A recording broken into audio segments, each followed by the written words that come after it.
Have you ever thought to yourself that your life would be so much easier as a certain animal?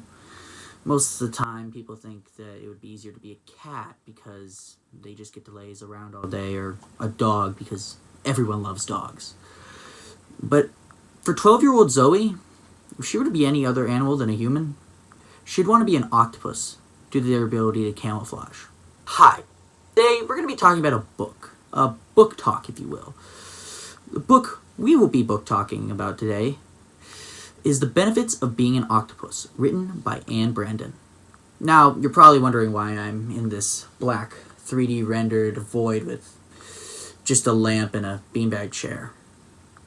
My answer? The book takes place in a small trailer park in Vermont. This is where Zoe, our 7th grade protagonist with an extreme obsession with a certain species of cephalopod and an inferiority complex, lives with her mother, her 3 younger siblings, and her mom's boyfriend Lenny. Zoe's mom is dirt poor and is essentially forced to live with Lenny, who is an abusive, manipulative, terrible person. Zoe lives her daily life not really contributing much, at least until she is forced to join a debate club by one of her teachers. Zoe, being from an extremely low-income household, feels as if everyone treats her as their inferior. Along with the feelings as if she is inferior at school, the situation at home is not any better. Zoe finds herself having to act as a surrogate mother for her little siblings, as her mother spends her time working at a pizza place, like in Roblox.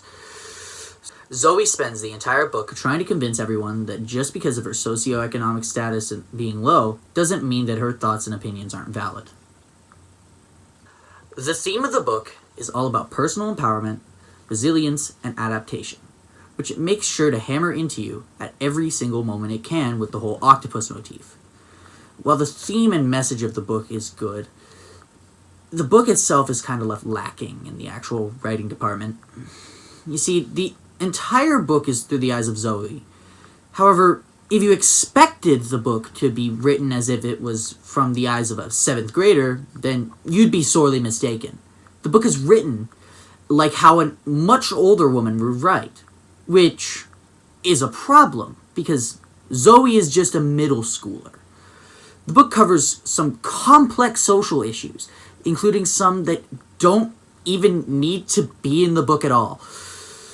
The most obvious ones that it handles are the issue of poverty, with Zoe and her family living in a trailer park struggling to make ends meet, and the issue of abuse, with Lenny being the abusive boyfriend who treats his girlfriend and her kids terribly because he thinks they owe her for being able to live under his roof.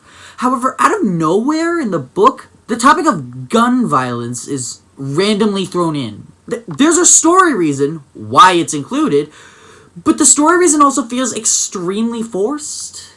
Like, anytime it's mentioned, it feels like it was thrown in as an afterthought, even though it's a big part of the plot for some reason. The book in and of itself isn't great. In fact, while writing the script, I found a lot of people agreeing with me that parts of the book just weren't that good. The whole debate club plotline, barely any importance to the plot, even though all the plot synopses that you find online make it seem like it's integral to the plot. It's gone halfway through the book. The whole octopus motif is overused. It's cute the first 10 times, but it eventually loses its charm. Like, after the first couple of times you're told an octopus can camouflage and Zoe wishes she could do that, you kinda ignore it, but then it repeats itself until the end of the book. Speaking of the end of the book, spoiler warning, nothing bad actually happens to Lenny. The family just leaves him. That's it. I was hoping for at the end of the book, Lenny try to convince Zoe's mother to come back, only for the mother to finally give Lenny her 2 cents about him, but that doesn't happen! It's so anticlimactic.